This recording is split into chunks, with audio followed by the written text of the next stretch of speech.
Good evening, everybody. You're very welcome along to the April Isolation Dallara F3 Championship, round number 1, live from Spa Francorchamps tonight. It's an interesting time of year. We're all stuck inside, wondering what the hell to do in this time of quarantine with the coronavirus rampaging around Europe. But we find some solace in sim racing with a brand new F3 Championship, Isolation April, brought to you, of course, by Apex Racing TV. My name's Jack Cannan, Sammy Lakuma watching on production, and Sam Fitzpatrick also in the box with me as well. Sam, sim racing in its golden era right now. We're seeing a lot of drivers take to the tracks virtually, so it's always great to see these drivers go at it on track in a sim racing championship.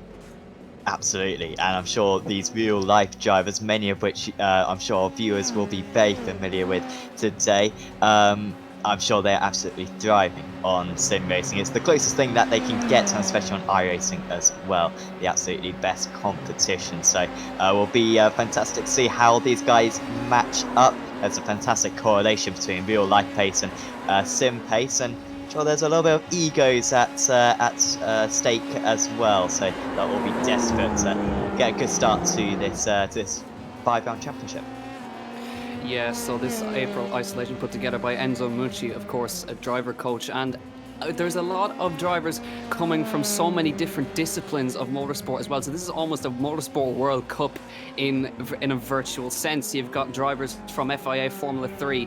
You've got them from CIK FIA karting, Kasper Stuka leading at the moment, European Road Tax, IMSA Michelin Pilot, Super Formula. You've got them from DTM, Formula E, Formula Renault, British karting, Porsche Super Cup. I mean, there's just an endless list here. And Sam, it's going to be really interesting to see who out of these guys is going to be the quickest, because then that may show how much talent is out there in the junior formulas. Absolutely. I mean, it's rare that you get a situation like this. Most of the time we see drivers who never share the circuit with one another, certainly not in a proper straight fight, and of course all the cars in this series are going to be absolutely identical. You've got different setups, and that does play a part, so if you've got a few good teammates, then that's going to help you out. However, in terms of the mechanics of the cars, all identical are these Dallara F3 cars. So, will be great to see who can win over one another, and going to be mega racing as well. So it's not just going to be about the pace. Racecraft is going to be very prominent. Of course, in different series, that's going to be different prominence in real life. So maybe there'll be a bit more experience for other drivers. Yeah, so as we said earlier, we're using the Dallara F3 for this one, so it's identical cars across the board, and we're here in Spa Francorchamps, the legendary circuit, of course, and a lot of the drivers will be very familiar with it as well. And again, another element of this Isolation Championship is you've got guys, of course, in karting who are now racing against guys who are in Formula 3, DTM, the top end of motorsports. So, Sam, I think, is it going to be a little way for those guys to kind of see who's coming up through the ranks maybe in future years? Yeah, I'm sure, and I wouldn't be surprised if in a few years' time, maybe a driver gets an interview and mentions how maybe they first spotted a guy in this series, potentially, because these younger drivers, especially these younger drivers who've got experience already on simulators, they've got perhaps a little bit of a head start, and they might really be able to take it to the racing establishment today. It's a great opportunity for them to prove themselves, and like I said earlier on, the correlation is so strong. If you're quick on sim, you're going to be quick on real life. There's absolutely no doubt about that. So just currently looking at Ed Jones, current DTM driver and a former IndyCar driver as well, taking to the track in these Formula 3 cars. It is interesting to know as well that the current top 2 fastest times are both set by young karters. So they've got some pace in them, these guys. Kasper Stuka, Mohamed Ibrahim in FIA karting and European Road Tax as well. Seriously quick machines, those Road Tax karts as well. Then followed closely by the IMSA guys, and then the first FIA Formula 3 driver in 5th place, Super GT, Porsche Carrera Cup, Lamborghini, ST Middle East Championship, GT4, DTM, Formula E, Formula Renault, British Formula 3, Italian Formula 4. These guys from all over the world here, and it's great to see. So we're heading into qualifying very shortly. Just to give you a quick rundown of the format. It's quite a simple format, really. A 10-minute qualifying, 3 laps around this circuit, 3 laps to do it on your own, and then a 25-minute race to get around. Looking at Tom Dillman now, Formula E driver in this FIA Formula 3 championship right here. So let's see how he gets on. Of course, Sam, the Formula E car, a very different beast to these guys. Of course, they have an actual petrol engine in these, but again, the Formula 3s have got some pace in them, and I think slipstream is going to be really, really key around this Spa circuit as well. Yeah, absolutely. Dillman also driving in GP2 a few years ago, I believe. I swear he was teammates with Sam Bird, I believe, at Russian time, back in probably like 2014. I think he spent a couple of seasons in that championship. And of course, we are saying, you know, drivers from different series, but Dillman, for example, he's probably been in 3 or 4 of the series that we've already mentioned, so plenty of experience for him. And you're absolutely right about the slipstream, especially around this circuit. It's quite a way to start off the season. We're going to Barber next, which will be a lot more of a, I guess, conventional, almost club circuit there. But at Spa, the slipstream is pivotal. I'm surprised we haven't seen more trains of drivers in this qualifying session. I think when we see the leagues around this circuit, we quite often see the teams working together, 5 or 6 drivers potentially in a team. Perhaps not those allegiances today. And so as we are about to start qualifying, and in fact it's actually going to be a lone qualifying session. So everyone's going to be on their own circuit. They're not going to be on the same track as one another. So that to affect, at least in qualifying, isn't going to be prominent whatsoever. As we run forward with Christian Mansell. He's going to try to get in his lap time first. They get 3 laps to these drivers, which is pretty much as many as you can get around such a long circuit. Yeah, so it's pretty tight, of course. It's a 2 minute, it's nearly over a 2.5 minute lap around the circuit in these cars. So they really have to go straight out. And of course, the 3 laps doesn't count their out lap in, of course. But again, the out lap, extremely, extremely important, especially with the tyre model on these Formula 3s, because when the tyres are cold, these are about as slippy and slidey as a V8 supercar, for example. They're extremely, extremely hard to get the tyres up to temperature, and that's again going to be another key factor as well. And again, Sam, lap 1, especially with the damage model on these things, these guys have got to be really, really careful to avoid breaking their cars early on. Yeah, and anyone who's seen, I think it was Verstappen v Ocon around this place in Formula 3 cars back in I guess it would have been 2014, and they had an absolutely classic duel around that. Hopefully we see a similar situation today. And you're absolutely right, the new damage model makes these cars a little bit more brittle. At the same time, though, as long as you don't lose any wing, you should be alright. I think the drivers will be a bit more aware of how much damage they've got. Before, of course, you could absolutely smack into a wall, and all there would be was a little bit of visible damage, but actually your straight line speed would be hemorrhaged. Instead, it should be a little bit more realistic, the damage, which will be a welcome relief for the drivers, as we've probably got pretty much all the drivers now coming to the end of their out laps, and we'll try to keep up to date with all the sector times as well. There are quite a few of them around this circuit as they put in their first lap time. Yeah, it's just having a look on the right hand side there. 36 degrees Celsius track temperatures, so very high temperatures in the tarmac, so it shouldn't be too hard to get the tyres up to temperatures. Ollie Caldwell begins his lap of the Spa circuit here. A long lap. He's got 3 opportunities now to try and get himself a good time. And of course, with the iRacing off-track system, or if you hit the wall slightly or you run off the road, your lap time isn't validated. So through that source he comes. Then downhill we go, on board with this fantastic shot on the fender right here as we run downhill and up towards Eau Rouge, which is a fantastic sequence up here. You just get an idea of the elevation changes you come up here, and the speed as well. 220 k's at the top right there, and then heading down the Kemmel Straight right here. Of course, a DRS section in F1. There's no DRS in these things, and this is actually a constant uphill drag the whole way up to Les Combes, and he's now topping out in 6th gear, almost 240 k's an hour onto the brakes into Les Combes, getting it turned in right, then into the left, then back downhill again. There's a lot of elevation changes around here. Back downhill we go again, heading down to Brussels here, and a very tricky braking zone as well. These are very easy to lock up if you don't have brake temperature. So through he goes, little twitch on the entry there, manages to get it together. Then we go through No Name, which is actually a bit of a paradox, because in a sense it does have a name. It's called No Name. It's down the straight, then we go downhill again. So we're up and down in the elevation changes here as we head through this wonderful section right here. You've got to be really careful not to run too wide out there as we head down to Le Fanon campus right here. Very close to the end of the lap now, but again, it's a long lap. Through the left we come, and back onto the last sector, which will just be around the right-hander here. There's a little split time, a little marker on the road, which will show the little mini sectors. out onto the right-hand side, and back up we go through Paul Ferret and up to one of the most famous corners on the track. It's Blanchimont. Let's see how Ollie Caldwell negotiates this one, using all the curb, using up all the road as much as he can. Through this long left king and into Blanchimont. Let's see, does he lift? Absolutely not. Keeps it flat, keeps it pinned through Blanchimont and down into the old bus stop chicane. Not quite the same bus stop we were used to back in the 90s, but into the chicane.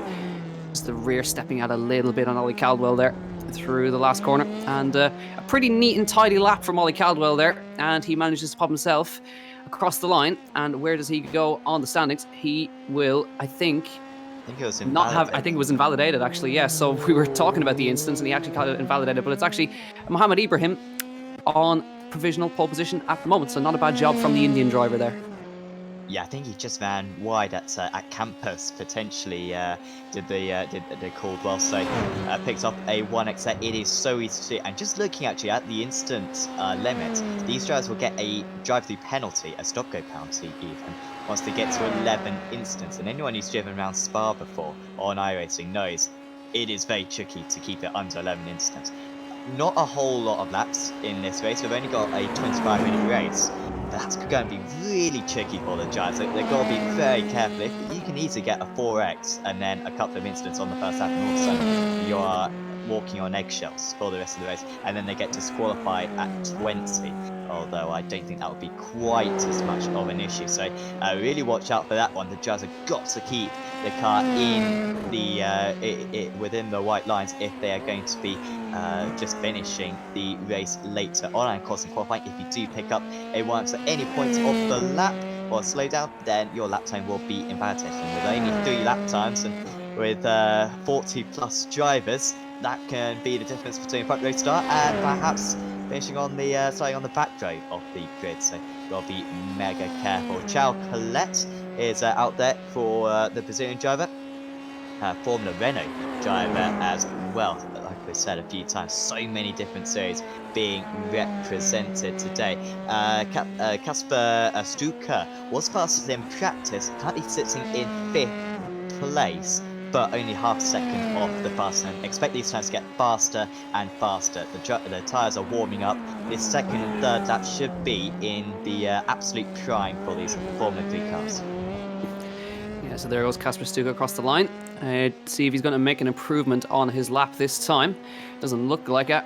Pops up. He improves he actually falls and he improves his lap, but now there's a raft of improvements coming in as we have a new provisional pole sitter. Well, as soon as I said that, Mohammed Ibrahim improves again to a 212.777. Lucky for some, as Izam pops into second, Bortoletto third, and then Sasha Finestras pops into second. So now the Formula 3 drivers should be showing how good they are in these Formula 3 cars. It is their own car, of course. The FIA Formula 3 car is totally different to what it was back then.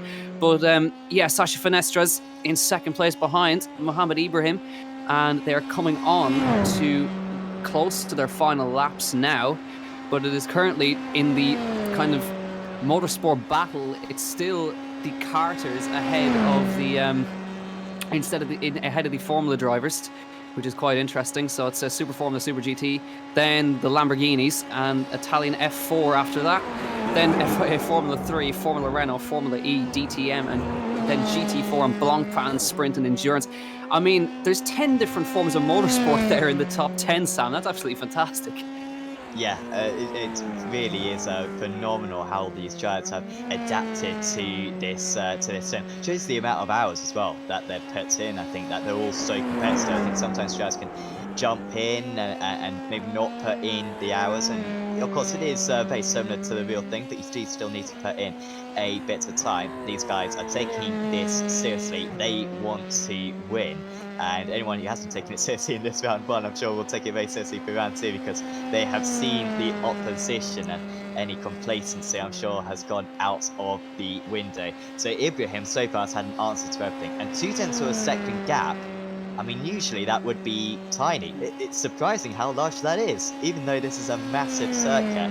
2/10 feels like night and day with the rest of the gaps we have down the order. So going to be tricky for anyone to get close. Here comes Ramez Azam, though, the Canadian driver. Can the Lamborghini driver get to the top of the standings? Yes, he can, and it's by Oh, thousandths of a second. I'm just looking, sector 1 times were identical. I mean, pretty much for the entire lap, they're identical. A few hundredths of a second through each of the sectors. However, Azam is on pole position at the moment with 40 seconds to go. These are the drivers' last lap times that they can put in. Finestras, he stays in 3rd position at the moment, and Ibrahim seems to have towed back to the pit. So Ibrahim, who was leading the whole qualifying session, just gets done right at the end, and he'll be starting in 2nd place.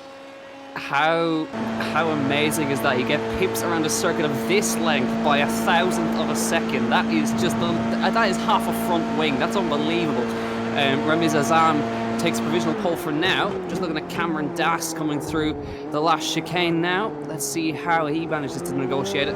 Nicely on the power there as he comes across the line. Can he improve on 17th place, 0.6 of a second down on pole at the moment? And he goes at 2:13.6. Doesn't look like it's an improvement on him, but it is. Ramiz Azam, by a single 1,000th of a second, takes pole position for the opening round of the April Isolation Championship. I mean, Sam, you cannot get any closer than that. It's unbelievably close. No, that is unreal, absolutely unreal, and I'm sure in the race it is going to be just as competitive. We have got 20 odd drivers who could win this race. Hopefully everyone stays in a train. That's what we want to see. We want everyone to stay in the slipstream of one another for this entire race. If that does happen, we are in for an incredible 25 minutes. Yes, of course, the drivers are just gridding up now for 25 minutes around this Spa-Francorchamps circuit. So just gridding up at the moment, but it will be a rolling start by the looks of it. Pace car is just sitting just before Blanchimont.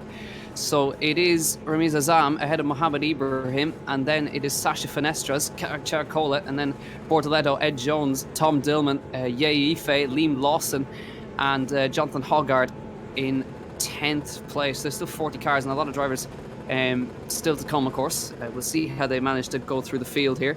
But it is the Canadian Lamborghini driver of Ramiz Azam by 1,000th of a second over Mohamed Ibrahim, who led, as you said, led the entirety of qualifying right up until the very last moment.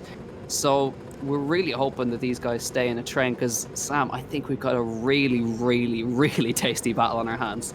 We really do, and we'll be interested to see what the drivers do in terms of aggressiveness at the start, because experienced iRacers, experienced drivers in this car, they won't fight at the start of the event. These guys are going to be a different amount of experience levels on the sim. In real life, you'd be a bit more aggressive, I think, than in the sim. However, will they go for a big lunge into one, or will they just stay behind 5th or 2nd position? Don't need to gain any places on the first lap. I'll catch them up later on. So we might see, like we saw in the World GT Championship, for example, yesterday, just the top 6 and 7 working together, pulling away, not fighting for the first half of the race, or we might see everyone go for the lead straight away. Different mentalities out there for the grid runners, I'm sure. Yep, so the pace car is rolling. So if you've got a weak stomach, maybe close your eyes, because this could get a little bit interesting on lap 1 with nearly 40 F3 cars about to launch themselves around Spa-Francorchamps. This pace car is rolling, and it is Ramiz Azam leading the way ahead of his rival now, Mohamed Ibrahim. So there's a lot on the line here for these guys as we head into the final chicane to begin this race. Looking absolutely fantastic. Here we go then. The pace car is off. Ramiz Azam is going to control the pace. Looks like he's already going as the green flag waves. It is Ramiz Azam who leads the way here ahead of Mohamed Ibrahim as they head towards turn number 1. Straight away, they go straight into a train right here. And looks like Mohamed Ibrahim looking up the inside through last source. Sasha Finestras following him. So it looks like all clean so far. A couple of guys running wide in the background, but it looks at the moment like they've all got through cleanly, and Ramiz Azam is away.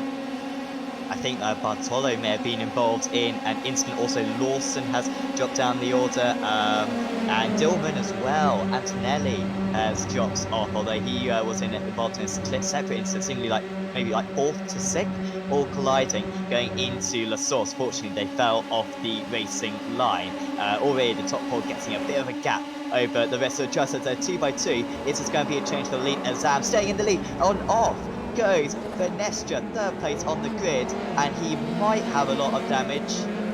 Or is he fine? That would be a miracle if he can continue. Looks like he just dropped it on the brakes. Sasha Finestra is there, but it's still Ramiz Azam. And now that has put Chao Colette into third place. Now the Formula Renault driver. And Ye Yifei up to fourth with Ed Jones in fifth, Tom Dillman sixth. And just trying to look and see how far Sasha Finestra has dropped down. He's dropped down to about sixth place, I think. So he's managed to keep it going, actually. So he did a full 360 and kept it going somehow. So Sasha Finestra drops down to 6th or 7th place right there. But Ramiz Azam controlling the pace ahead of Mohamed Ibrahim at this point, and followed by Chao Colette. And now these guys really have just got to settle into a rhythm and not fight too hard. Incredible start for Dan Wells. 15 places gained from third to second on the grid. He's almost passed half the drivers who started ahead of him. So a great job from Wells. Unfortunately for him, he's not got too many drivers ahead of him. Well, now he does. That is yet potentially. That's Cohen, the Israeli driver. Car number 1 as well. Oh dear, that's the cold tyres, and very lucky that he wasn't collected again. You can see the amount of drivers who are towed back to the pit with the timing tower going a little bit crazy. But your race leader is still Sam, as there's new contacts again for fourth position. Now the top 3 have made the breakaway, 2 seconds clear of this next chasing pack. And I was asking earlier on, are they going to work together or are they going to race? They're going to race. Yeah, by the looks of it indeed. So just keeping an eye up front as well, as Mohamed Ibrahim tries his best to keep with Ramiz Azam. He's doing a good job so far. And just like Chao Colette's falling off the back a little bit now, just trying hard to keep with these guys. Tom Dillman looking for a move up through Eau Rouge that time.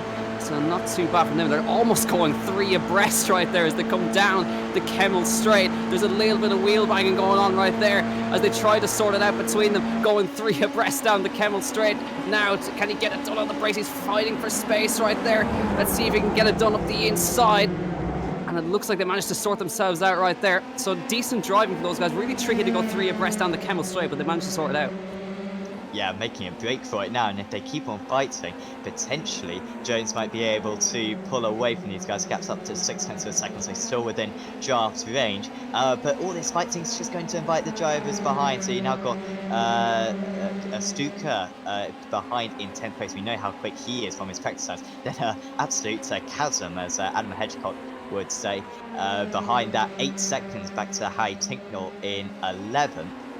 Just shows how many incidents we had on that first lap, and you can also see on the map a few drivers back in the pits. Those are all the drivers who have towed back to the pits, which are, well, about 10 of them now.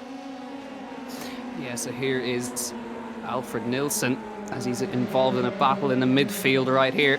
So there's a lot going on. Looks like Liam Lawson has unfortunately retired from this race. Unfortunate to see him gone, but these guys continue to fight as they come down towards Blanchimont. Kasper Stuka looking up the inside now. Can he get it done through Blanchimont? It's really brave stuff as he tries to get through up the inside of Blanchimont. There's going to be wheel bang in there, but they managed to sort it out, and that looks like Alfred Nilsson has had to go wide to avoid that one, and they come down towards the bus stop chicane, and Kasper Stuka looks around the outside of the car in front of him, looking up the inside. And oh, there's contact in front. There's total carnage. 1, 2, 3 cars involved. Yeah, Yifei is involved in that one, and now that has bent his front wing up front. But that's a total disaster for those guys. Alfred Nilsson, a victim in that one, and they managed, unfortunately, Kasper Stuka, who led all the way through practice, is now out of this race.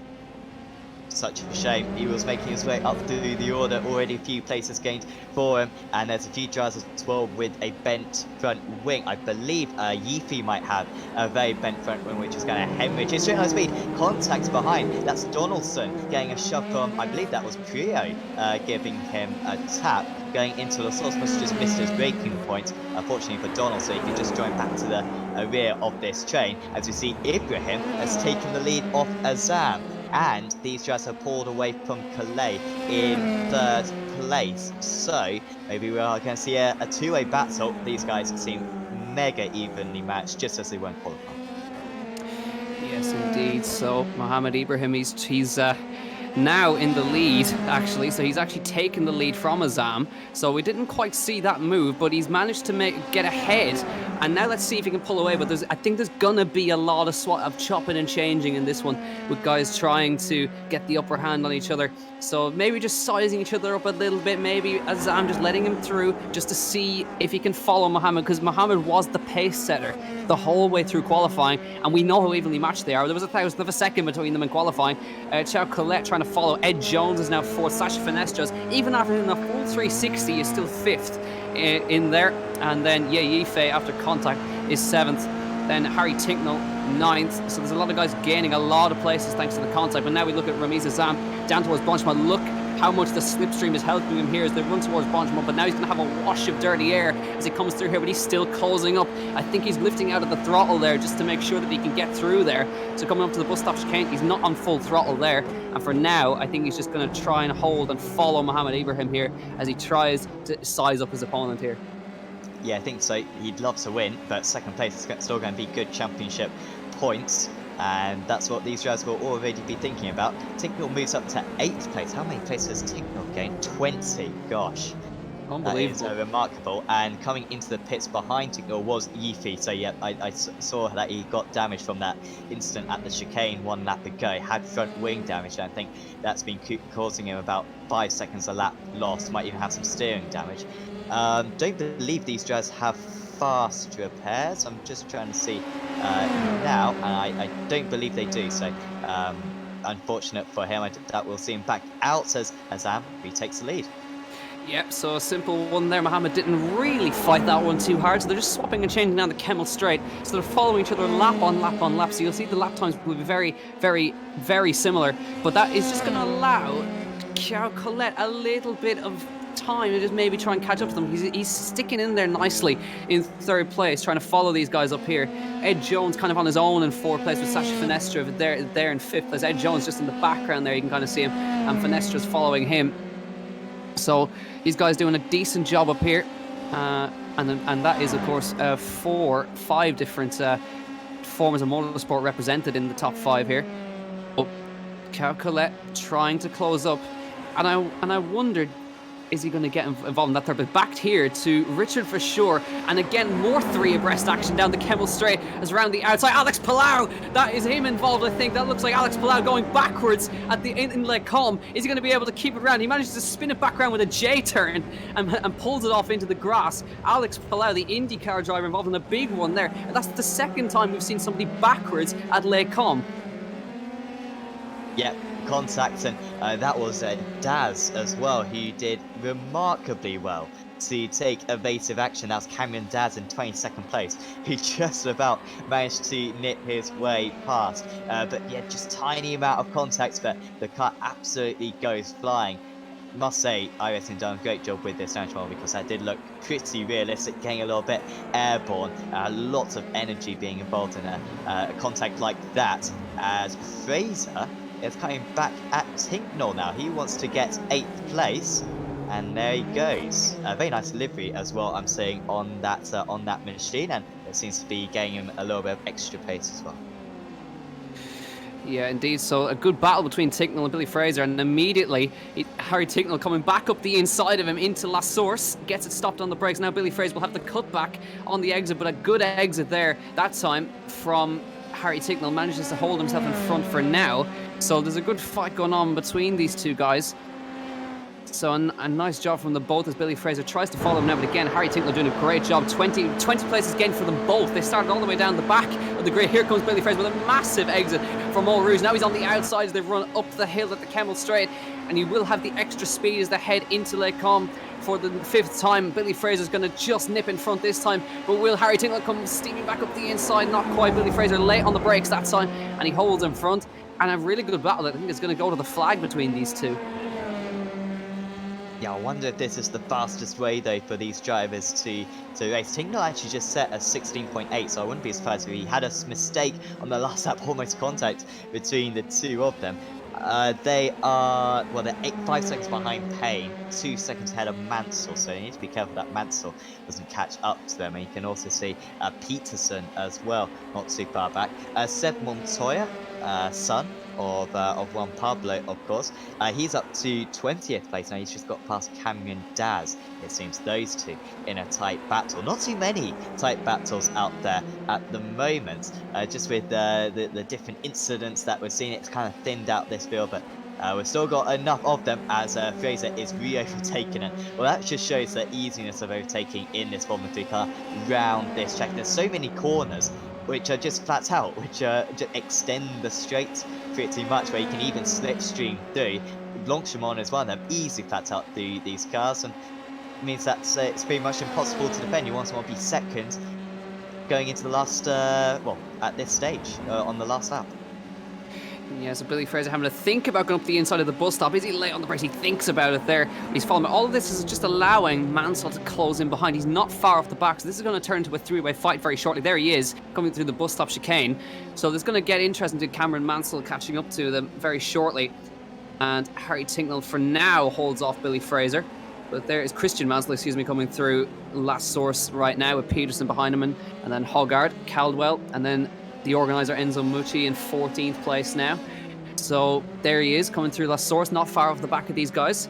And just behind, Gore with a 25 place gain. So he started pretty much at the back then at this point. 25 places gained in a Formula 3 race is pretty good going, Sam Fitzpatrick. Really is. And yeah, the car number 30 started in 40th place, and that is very good points. Well, I'm not quite sure what the point system is in this race. I'm not sure how much of a decline there is between first and where he is in 15th, but that's so much better than where he started off. And showing his absolute pace. Ollie Behrman in 17th place there, as seeing occasional off-tracks for the drivers. And remember, they pick up 11 incidents, they will get a stop go penalty. So if you see anyone come into the pit, it's probably due to that, that they're having to serve a stop go. And even the front runners are going off the circuit quite a bit, so you need to be so careful. It's not worth picking up the penalty. If these guys had to come in for a stop go, they'd come back out in about 20th place. So you've got to be really careful, especially through no name, and also coming onto this straight here, seems to be the major trouble spots right now. So Ramiz Azam still leads Mohammed Ibrahim as they run through the bus stop chicane for the 6th time, and about 12 minutes left in this race. Charles Colette still holding on to 3rd place. Ed Jones kind of on his own in 4th place, but 4.6 seconds off the back of these guys. 2:13. Ibrahim a touch quicker that time, and Charles Colette matching him as well. So he's right on the pace. The top guys are all so evenly matched on pace. So let's see now, half a second back, Mohammed Ibrahim. Can he take the lead again down the Kemmel Straight? This is where they seem to always swap positions. Up through Eau Rouge, and at the top of Radion, on board with Mohammed Ibrahim now. And he'll get a massive tow through Radion right here. Let's see if he's going to hold back or if he's going to take that lead now. It sounds like he's half throttling here to not go past here. As they come up towards Lake Com, he's firmly in the slipstream, not getting too much, and it sounds like he's lifting off there, Sam, just to try. He's probably waiting for his opportunity. He doesn't want to do it too early, and he doesn't want to give Azam the slipstream, which is so crucial. Yeah, definitely. If they start fighting, that's probably going to be at least half a second to a second a lap slower.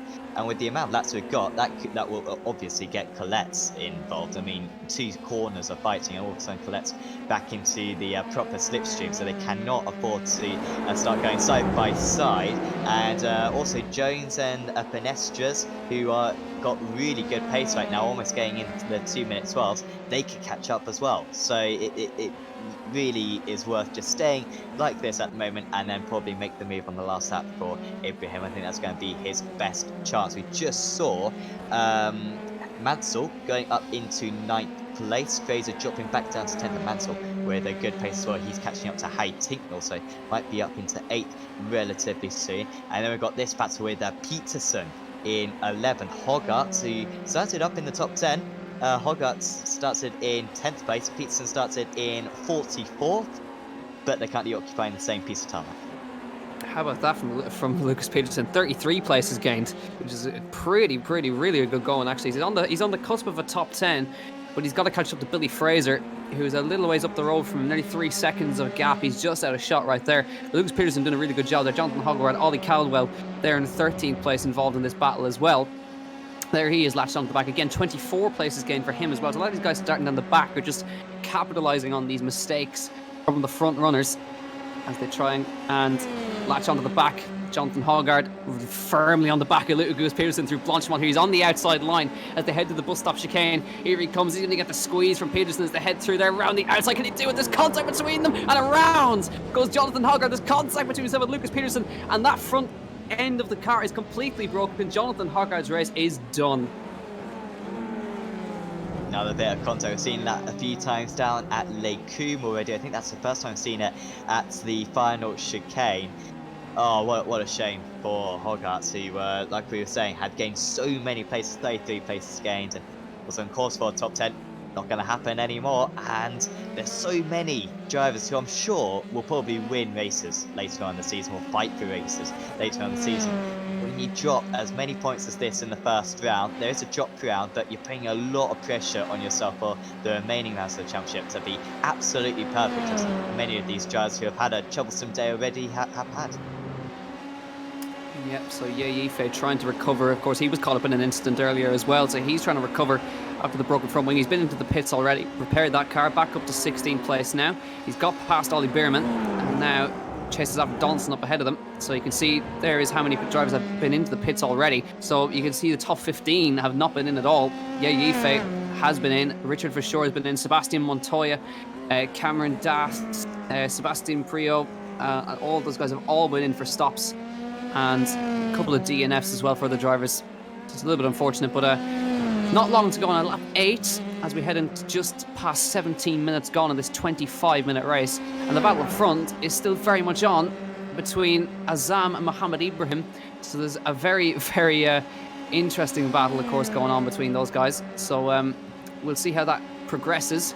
We'll see if Yife can recover any sort. And again, Sam, a trait of a racing driver is you've been involved in an incident. Trying to get your head back in the game after all that is extremely tricky. Yeah, getting back into the rhythm straight away is mega tricky for drivers. You've got to stay composed, and I think that's something that sim racers in particular, particularly new sim racers, really struggle with, to stay cool and collected when you do get hit off. I think these real life drivers, perhaps they're going to be a bit more relaxed. You'd hope at least in this situation. I'm sure they are very competitive, but hopefully they're a bit more relaxed and will be able to compose themselves and get back out on circuit nice and quick. Ibrahim might go for the lead hit. No, he lifts off. Azam still in the lead. Colette maintaining the gap. Not sure if he is within draft ranges, Colette, but I think he'll be involved in the fight at the end of the race, because I imagine Ibrahim will probably go for the move on the last lap into Les Combes, and if they do go side by side through Les Combes, then that will bring Colette back into the battle for perhaps a last corner lunge. Don't think anyone else is going to get involved, but their lap times right now are insanely consistent. I don't know if we could maybe see the lap time history between these drivers, but every time I look down, it's always been 13.0s every single lap.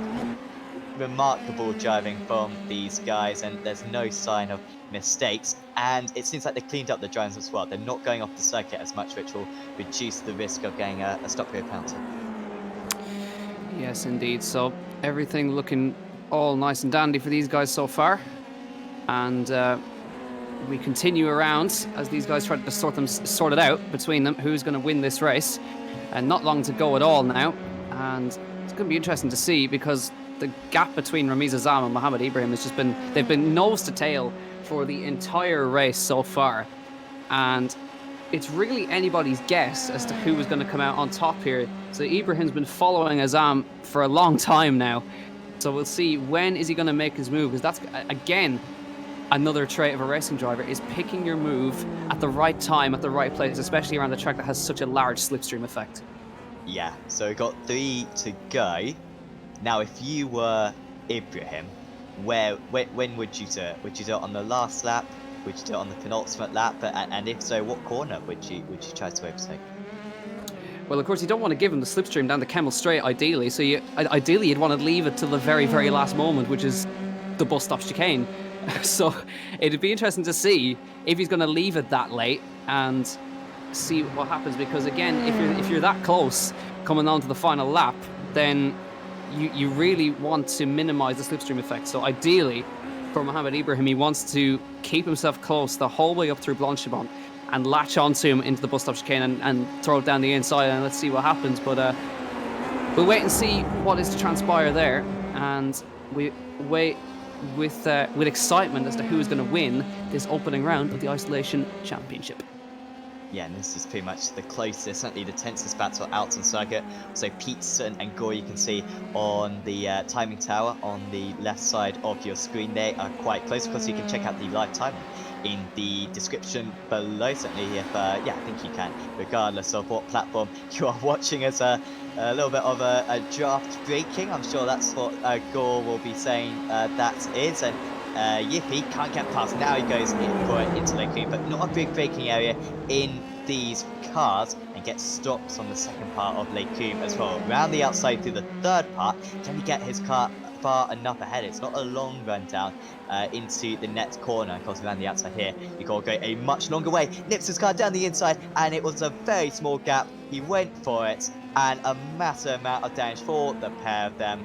And Dev Gore, well, he tried to go for the cutback, and he is going to have to try at least to limp that car down to the finish to at least score a smattering of points, but was a very risky move to go, seemingly.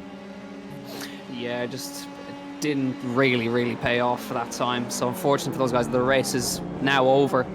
And of course, championship points in such a short championship rounds, with a low amount of championship rounds, should I say, that is not what you want to happen. So Gore, unfortunately, now having to try and limp back to the pits with a broken rear wheel is not absolutely ideal. But it is still Ramiz Azam from Mohamed Ibrahim up front. And we've said that a lot because it hasn't really changed at all for the entire race. So Mohamed Ibrahim is trying his best to get past Azam here.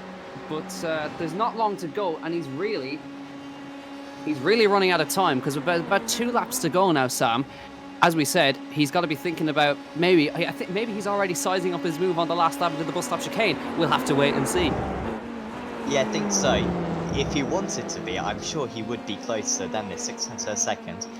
Personally, I get really nervous, and I quite like to get ahead before the last lap, just in case I make a small mistake and drop a couple of tenths per second. Then you could potentially lose yourself the chance. So I think probably Lake Coombe on the last lap, probably the way to go. I think Ibrahim, I think is the favourite right now, because he's the one controlling this. Azam is just by himself. Ibrahim has been thinking about what he can do for the last few laps, as Finestra is off. He was in 5th position, he's dropped down to 6th, and how that car is still going, I do not know. Remember, he spun at Lake Coombe on the first lap of the race with contact as well, and this is how he lost it through no-name corner and somehow misses the barrier. He is, I mean, go on Strictly Come Dancing, mate, because those pirouettes are beautiful.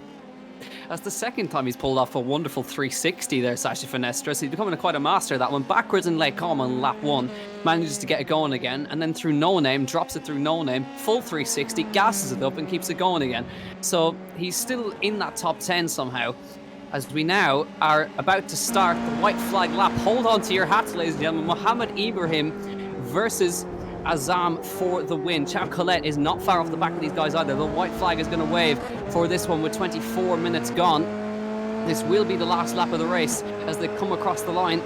So again, identical lap times, exactly 100 separating them that time. So it is the Lamborghini Trophy, and miles off the circuit goes Azam right there. That's going to be an off track for sure, as he tries to maybe gain an advantage maybe through the first corner, excuse me, trying to get a better drive up towards Eau Rouge and Radion.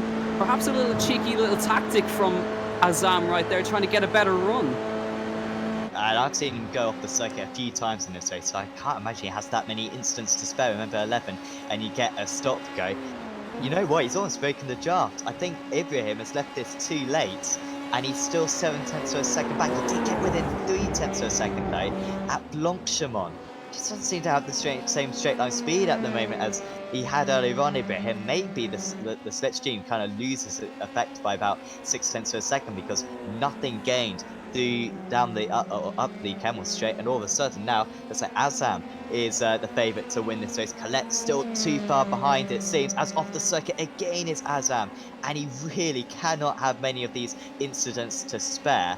I think almost take these results provisionally, because I wouldn't be surprised if he gets a post-race penalty perhaps, but well, if he gets 10th, then no penalty whatsoever, and he would have absolutely nailed it as he comes to the second half of the lap still with a 7/10 of a second lead.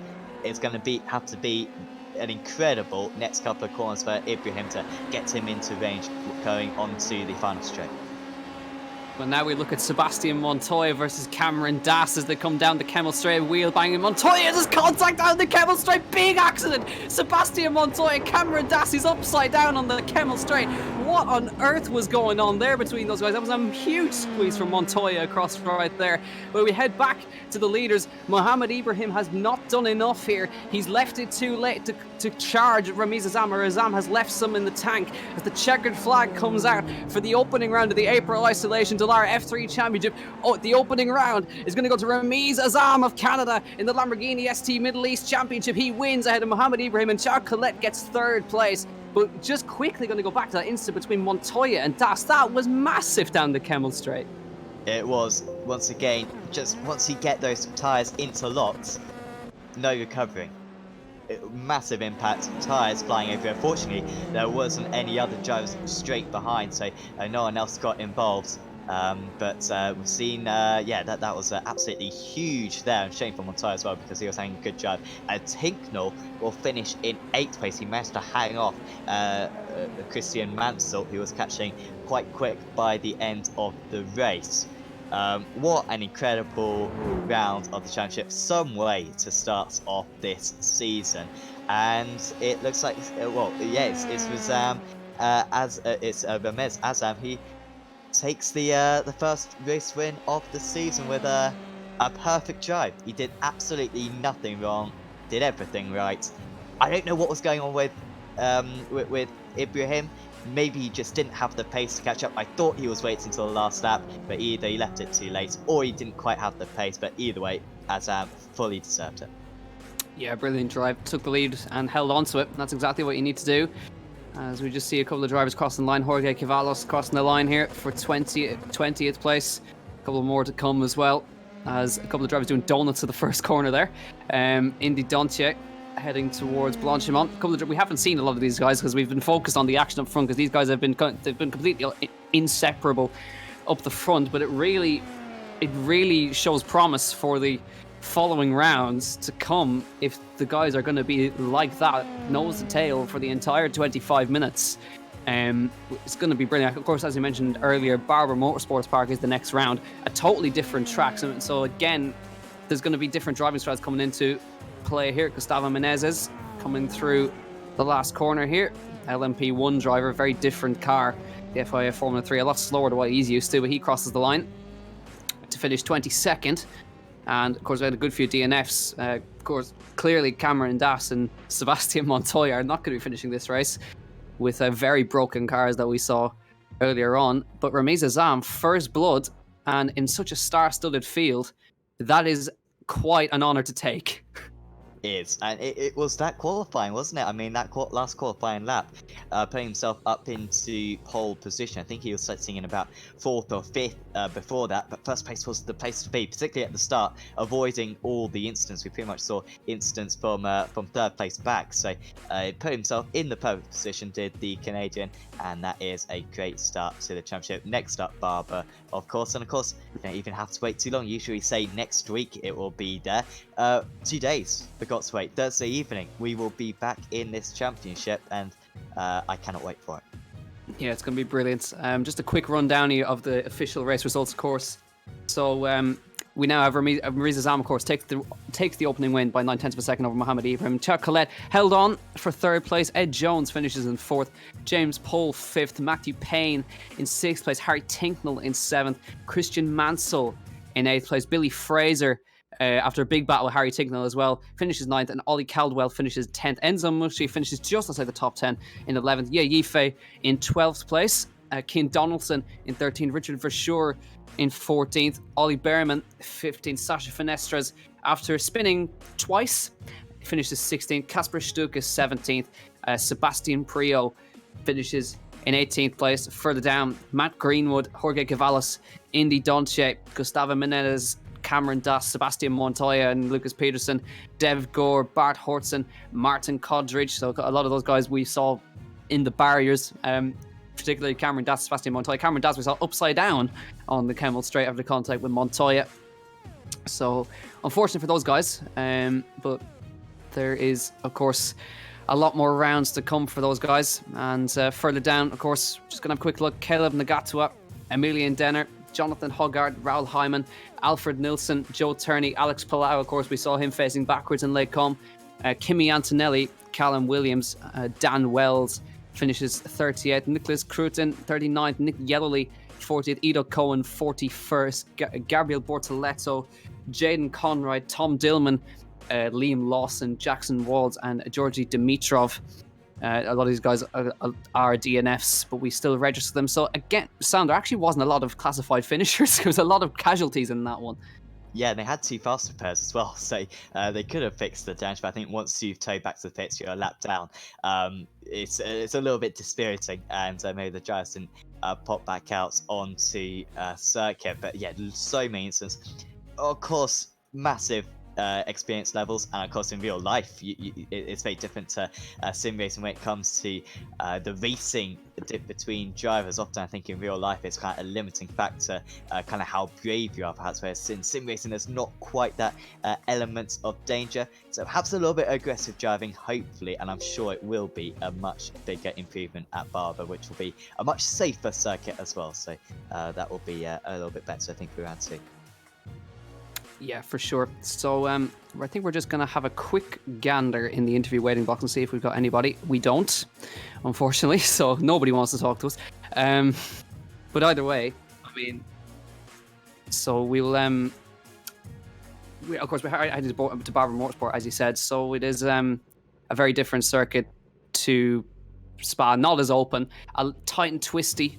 And I think perhaps Ed Jones, Alex Palau, IndyCar experience going to come into play there. They're going to know their way around the circuit in real life, so they'll know the ins and outs of that circuit. So it is, again, real life experience will come into play here.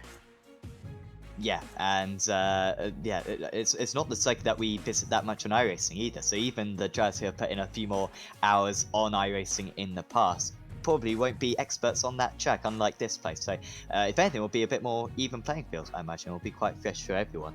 Then after that, we go to Silverstone GP. That'll be much more of a similar circuit to this. I remember seeing these F3 cars actually at Silverstone when I saw the World Endurance Championship a few years ago. That was 2017, I believe. So that'll be round 3, and then we've got Road America, Montreal, and Road Atlanta as well, which will be pretty great. We nearly had a chat with him earlier on, and he's come back. I think we are going to have a talk with Alfred Nilsson coming up. Yep, let's drag him in. Alfred Nilsson, welcome to the commentary box. A pretty crazy race, a lot of casualties, a lot of DNFs, but how was the race from your perspective? Well, from the beginning it started quite well. It was a bit messy into turn 1, but managed to get going, and then on the second lap in the bus stop chicane, there was a bit more mess, and I got involved in that. So yeah, a bit sad, but we'll come back stronger to Barber.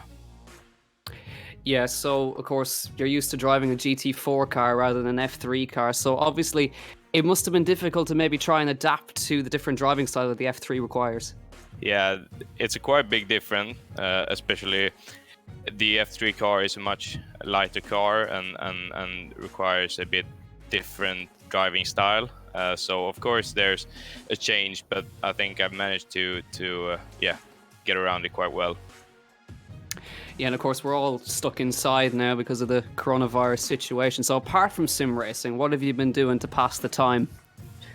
Well, sim racing is, of of course the main focus right now. But then just trying to keep myself in shape, doing workouts at home, and yeah, just try to prepare as good as possible for the upcoming races. So, as you mentioned earlier, Barber Motorsports, the next track on the calendar. How are you feeling going into it? It's a very different circuit to Spa. Yeah, I haven't driven it so much, but yeah, as you said, it's a very different track compared to Spa. But I think it would be a bit more cleaner than we had the race today. So yeah, I'm definitely looking forward to that. Good stuff. I'll pass you on to Sam if you've got anything for him, Sam. Yeah, I was just going to ask, Alfred, like, I mean, how have you found the GT4 cars on iRacing, new additions to iRacing? How would you say that compares to real life? Yeah, I've driven the Porsche GT4, and to be honest, like the difference compared to iRacing and in real life are actually very small. It's quite similar, both the driving style and how the car behaves and so on. So definitely a good practice way between the real life races. Awesome. Well, thanks for joining us, Alfred, in the comms box. Is there anyone that you'd like to thank before we say goodbye?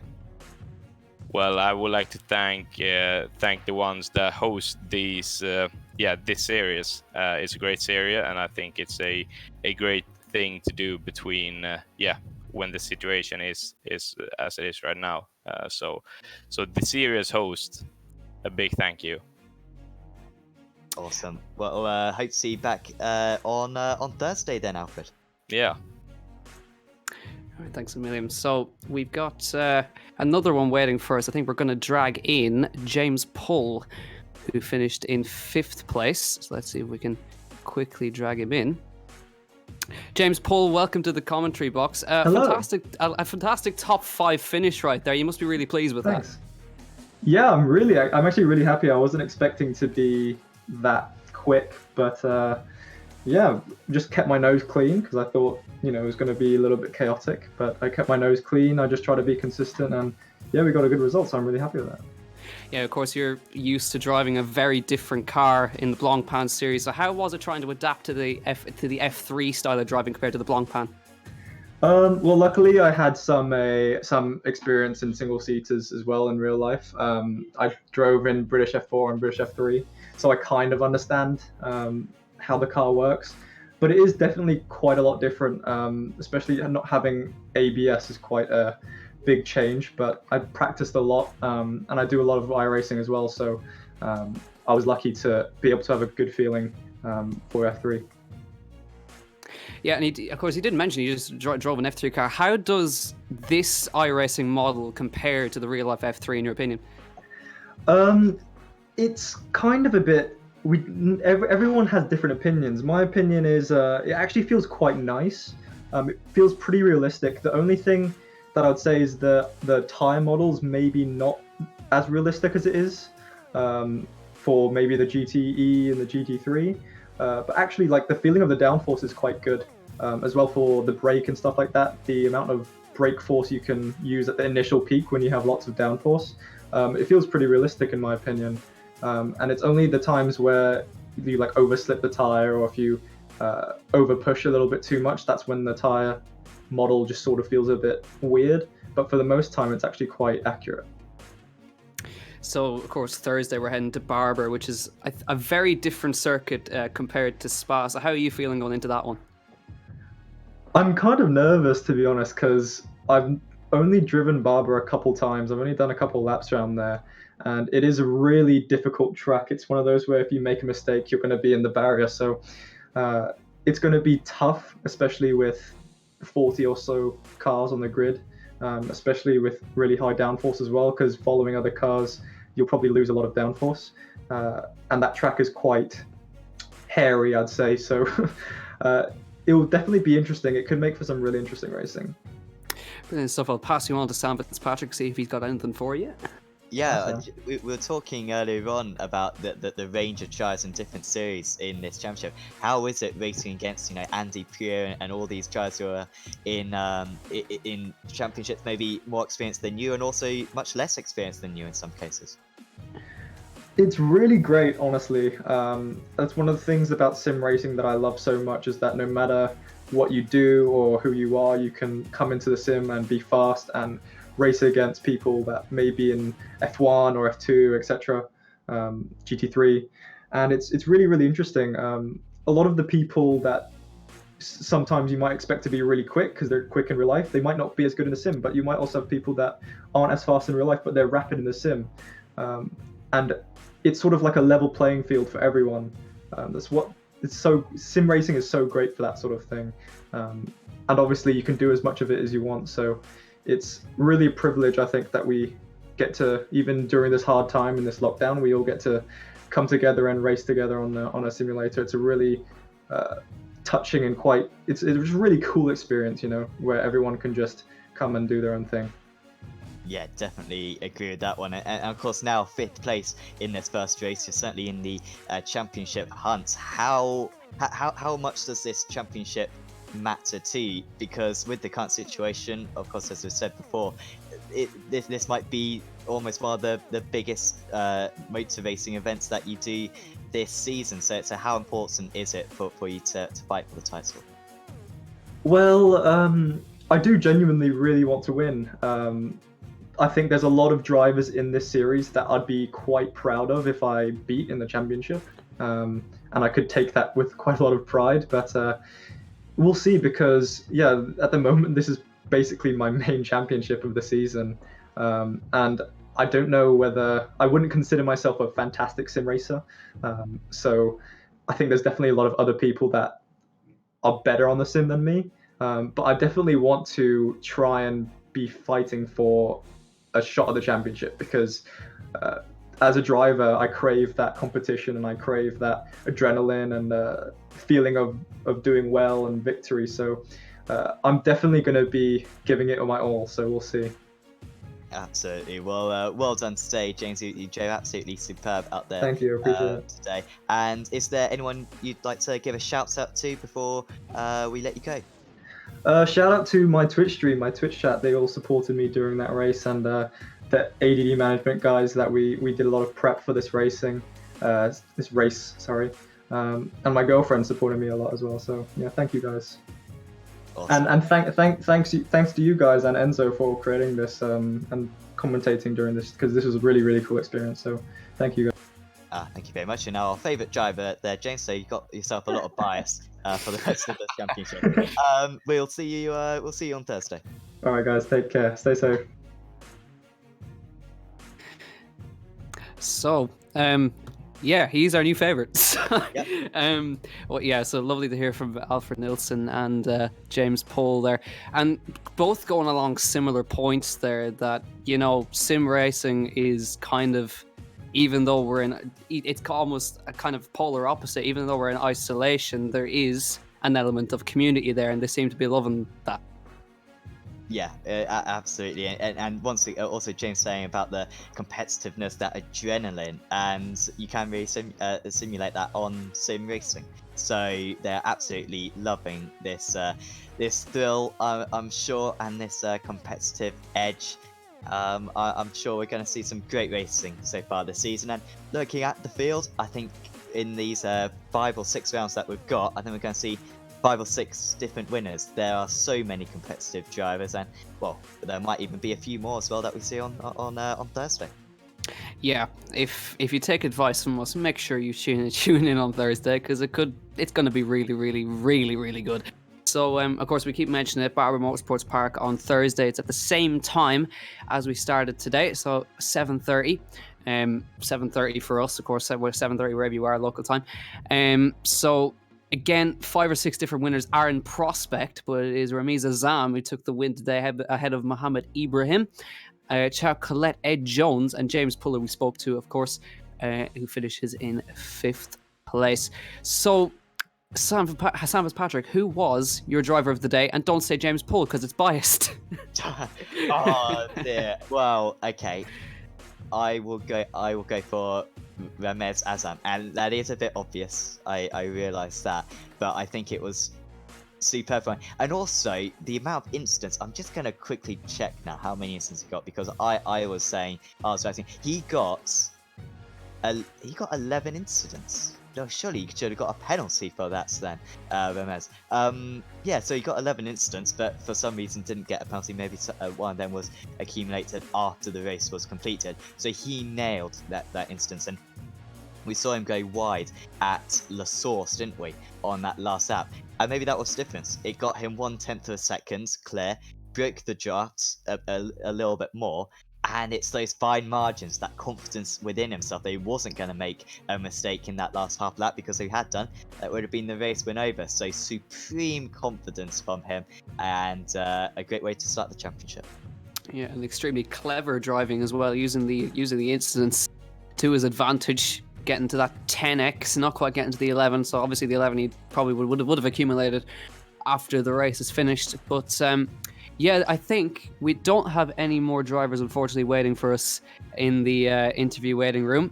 So we will be heading off, I think, after we I think calm down after a great race at the Isolation April F3 Championship put together by Enzo Mucci. Of course, very thankful for him and all the team at Apex Racing TV.